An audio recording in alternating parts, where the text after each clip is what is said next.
Welcome to Beast Island, rebels. Hello and welcome. I'm your host Will. We're back with another character origin deep dive in the Masters of the Universe franchise. In this video, we're gonna take a look at a member of Hordak's horde, the beastly, kinda clumsy Grizzlor. Let's get to it. Shall I have the rebel dogs taken to a cell, mighty one? Yeah. Grizzlor occupies a strange and equally fascinating corner in the lore of the Masters of the Universe. He looks like he crawled out of a fever dream involving a werewolf and a grizzly bear. The snarling beast with brown fur and fangs looks like he can kill you, and he will, and he even got close to uncovering Princess Adora's real identity at one point. But beneath all that chaotic hairiness, there is a backstory worth looking into. This beast has been portrayed differently in different versions of MOTU adaptations. So today, I will explore his origins across every one of them. Is Grizzlor really a mindless killing machine, or is there a deeper tragedy hidden somewhere? Let's find out. A peaceful beast from the edge of the galaxy, until the Horde stole his memory. The most comprehensive origin story we have for Grizzlor comes from the UK London Editions comics, which has a 72-issue run from March 1986 to December 1988. Written by Brian Clark, issue number 62 chalks out this character's life in such a way that it genuinely ends up more tragic than sinister. The comic starts with a bang, with the sorceress arriving at Castle Grayskull in her Zoar form, except that she is gravely injured.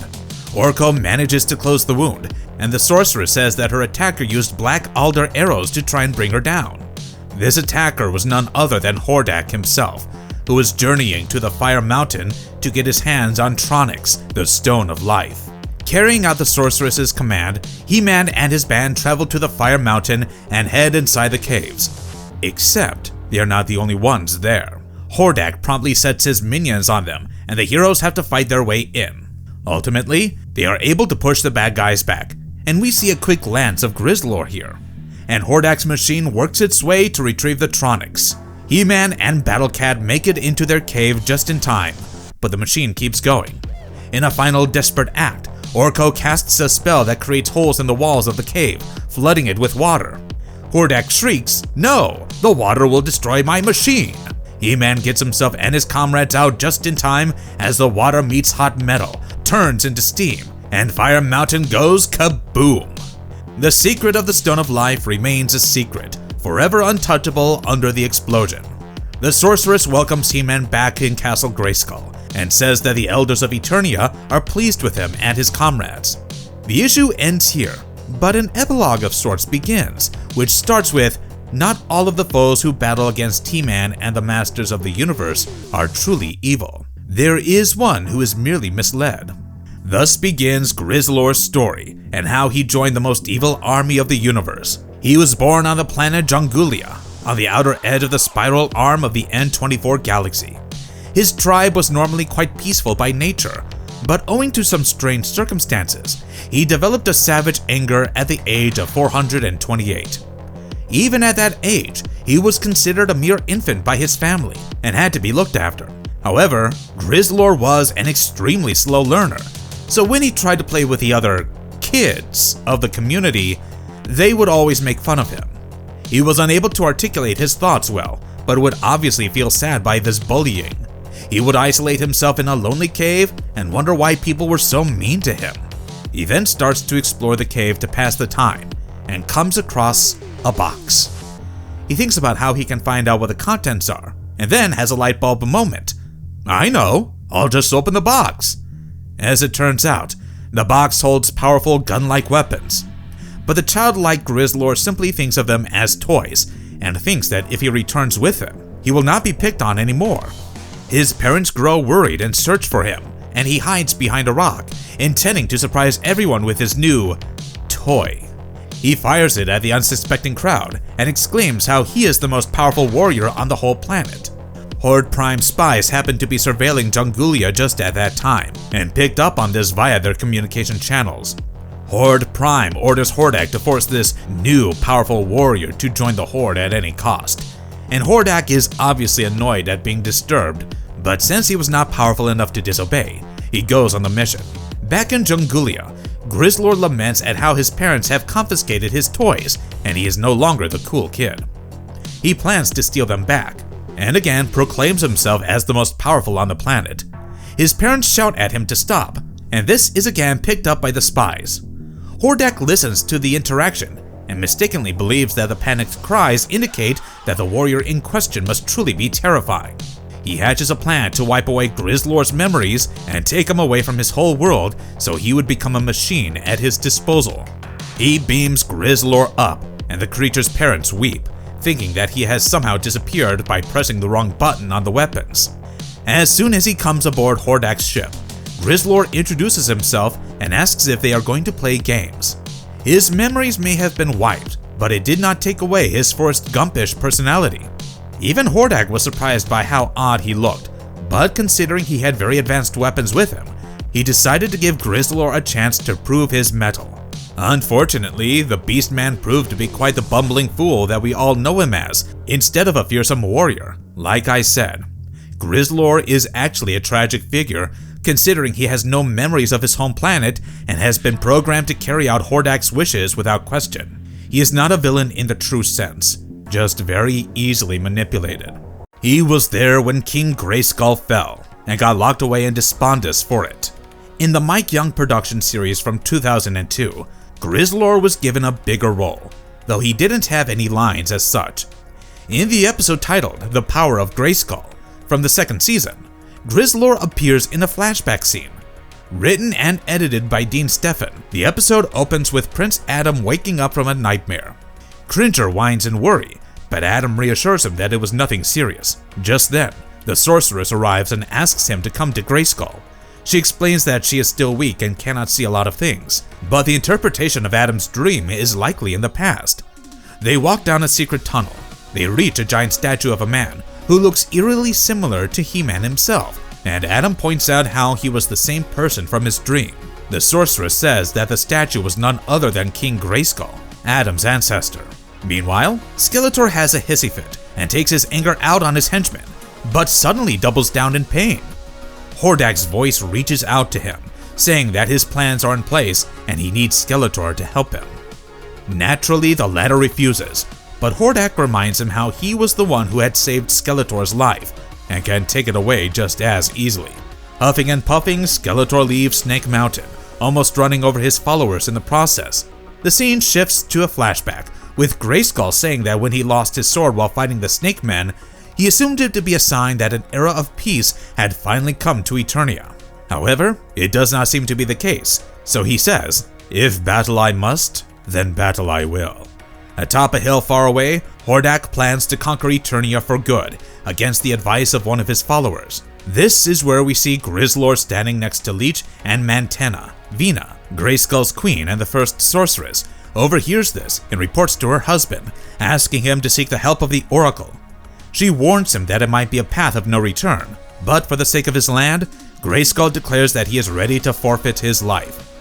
He comes across the Oracle and is quite stunned by its deceptively non-scary appearance. He is instructed to travel across dangerous terrain, like the Valley of Dragons, the Labyrinth of Thorns, and the Sands of Time, until he reaches the Castle Imperium. King Grayskull follows the advice and battles numerous odds to arrive at his destination, only to find the Oracle there already. His lost sword appears in a box, and the Oracle calls it the Sword of Power. The king replies that it is not a magical weapon, but is told that since he showed courage, wisdom, kindness, and strength during his journey, he himself possesses. However, he is also informed that he is not destined to survive the battle against Hordak, even with this power. Accepting this fate, King Grayskull sets out to meet his enemy in battle. Grizzlor again appears at the front lines, making him one of Hordak's strongest commanders. This is technically in opposition to his role in the comics, where he is certainly strong, but he's not the sharpest tool in the shed. Despite Grayskull's formidable strength, Hordak manages to toss the king into the ground like a used tissue. He then opens a portal to the dark dimension of Despondus and almost manages to defeat Grayskull. But the latter summons all his power at the last moment, completely obliterating the enemy army. Hordak is pulled into the void, and he swears to return someday. King Grayskull passes away from his injuries, and his essence fuses with the sword, creating the true Sword of Power. Coming back to the present, Prince Adam finally understands the origin of his sword. The last scene shows Skeletor destroying the sanctuary holding Hordak, which leaves He-Man wondering why he would do that. This episode does not show much of Grizzlor, beyond what I have explained, but it does establish how the Horde is linked to Eternia's history, and just how dangerous its threat was before it became Etheria's problem. Grizzlor was there back then, serving as one of Hordak's frontliners, and it can only be assumed that he has grown stronger with time. Appearance-wise too, the 2002 series portrayed Grizzlor as less of a hairy, crazy beast and more like a threat. Far so good. There he is. We've got you now. The Horde's least useful soldier, and their most accidentally terrifying one. Grizzlor made numerous appearances in the Filmation series She-Ra, Princess of Power, which ran from 1985 to 87. If you ask me, here, his role was toned down considerably to be in line with a younger target audience, so he is closer to his comics counterpart. His first major appearance is in the second episode of the first season titled Beast Island. It follows from the events of the previous episode, where He-Man was captured by Force Captain Adora. He is imprisoned on Beast Island, so the rebels set course for there to rescue him. After getting a hold of the sword He-Man brought, Adora feels a strange connection to it. She asks him about its true nature, but he refuses since he was not supposed to hand it over to the enemy. He explains how the citizens of Etheria follow Hordak simply because they are scared, and while Adora does not believe it, she accepts how she has spent most of her life training at the Fright Zone. Hence, she is not well traveled to be able to know the people very well. Edged by curiosity and destiny, she asks for permission from Hordak to leave Beast Island, and he readily agrees. Shadow Weaver appears apprehensive, saying that Adora needs to be watched. But Hordak does not question her loyalty, and also mentions that the spell on her will never allow her to defect. She secretly observes how the common people are treated by the Horde, and her resolve starts to weaken at their cruelty. While the rebels try to enter the Fright Zone, Grizzlor notices them from the cameras placed along the pathways and decides to have some fun. He sits in front of the big screen and operates the security system, pressing buttons that block their exits, then fires lasers at them. Unlike the 2002 version, this version of Grizzlor can speak, voiced by a certain Eric Gundin, who happens to be Lou Scheimer himself. He calls them rebel fools and tries to defeat them, but ends up giving away the location of the laser weapon. When his plan does not work out, he bangs on the table and quickly informs Hordak about what has just happened. So the showrunners portray him as just competent enough to operate the security controls. Later, he accompanies Hordak and Shadow Weaver to catch the rebels red-handed, just as they are about to release He-Man from his shackles. He asks if he should escort them to a cell, and Hordak asks him to choose one that is particularly uncomfortable. Towards the end, Grizzlor once again appears to block the way of the rebels from escaping by deploying his Destructo tanks. He doesn't really do any heavy lifting himself in this episode, and mostly works with machines. At the end, Shadow Weaver remarks that Grizzlor has failed, but Hordak does not appear too angry at him because he understands just how powerful He-Man was, and that the Horde had underestimated him. In episode 14 of the same season, titled Friendship, Grizzlor came dangerously close to learning about Adora's real identity as She-Ra. When she was imprisoned on Beast Island, Cowl sneaked in her sword, which helped her transform into She-Ra. However, Grizzlor entered just then and was puzzled beyond his life because he could not figure out how She-Ra had entered the cell and where Adora had ran off to. He even wonders if it's a magic trick of some sort, but She-Ra playfully says that she has no tricks up her sleeve and takes down the guards. When she faces against him, Grizzlor acts cowardly and tries to run away, saying that he will fight her some other day. Of course, had it been anyone except him, Adora's secret would have been easily revealed by connecting the dots. But since Grizzlor possessed no real intelligence and had almost no capacity for logical thinking, he assumed it was some kind of magic that made Adora disappear and put She-Ra in her place. This is as far as the show goes in terms of portraying him as truly dangerous. He might be an obedient minion to Hordak, but he wasn't necessarily a good one. The Beast who held baby Adora before she became their worst enemy. The DreamWorks animation Netflix reboot that ran from 2018 to 2020 explores Grizzlor's rank within the Horde with a surprising amount of detail. In the second season, the episode Light Spinner portrays an imprisoned Shadow Weaver, as she reminisces her past as a sorceress who taught Glimmer's father. It is here that we see one scene towards the end of the episode where she is summoned by Hordak and finds a baby girl next to Grizzlor. He is far from being one of Hordak's trusted men at that time, and appears to be among the lower-ranked henchmen of the Horde. Hordak simply orders them to throw her in with the other orphans, but Shadow Weaver tells him that she sees great power in the child and wishes to take her in. Hordak allows this, and Adora stops crying after being cradled properly by Shadow Weaver. The part where the baby is handed over to her made me laugh when I saw it for the first time, because she was just being held like a sack of potatoes. Clearly, the Horde knows next to nothing about child rearing. This is not a huge revelation by any means, of course, but it puts Grizzlor right at the beginning of Adora's story.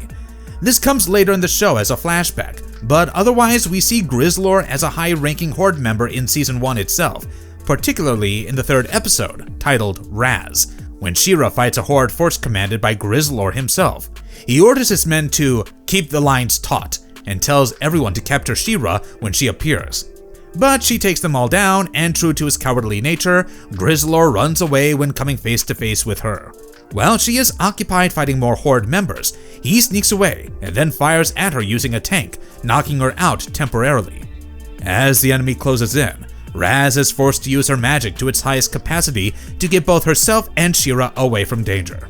In the fifth episode of the third season, titled Remember, the story follows Adora waking up alongside Catra, but right from the beginning, something seems out of place to her. Grizzlor is seen as a fellow senior force captain of the Horde in a briefing attended by Catra, Adora, Scorpia, and other captains.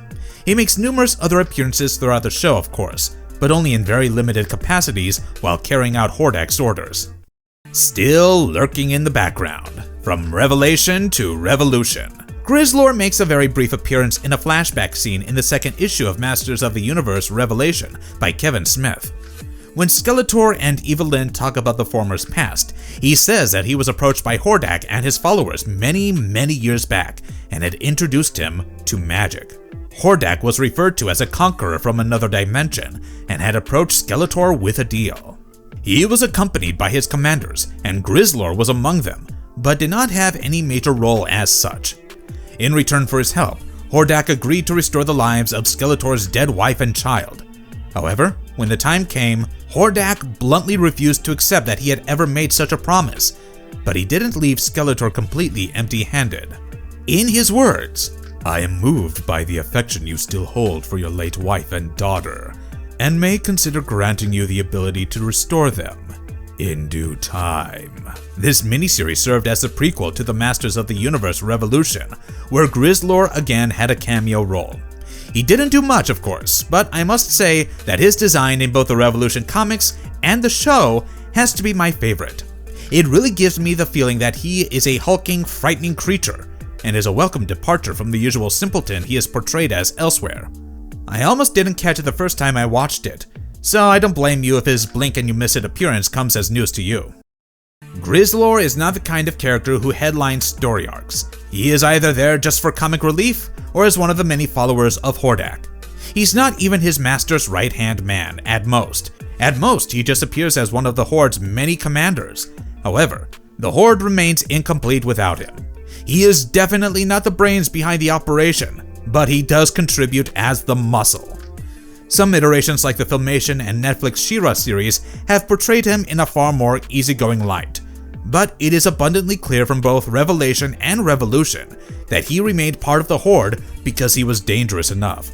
That is a role no one else fills quite the same way. In the mini-comics, in fact, Grizzlor is portrayed as much more dangerous. The only way to defeat him was to show him his own reflection in a mirror, as he feared nothing except the sight of his own frightening face. And with that, that is all for today, folks.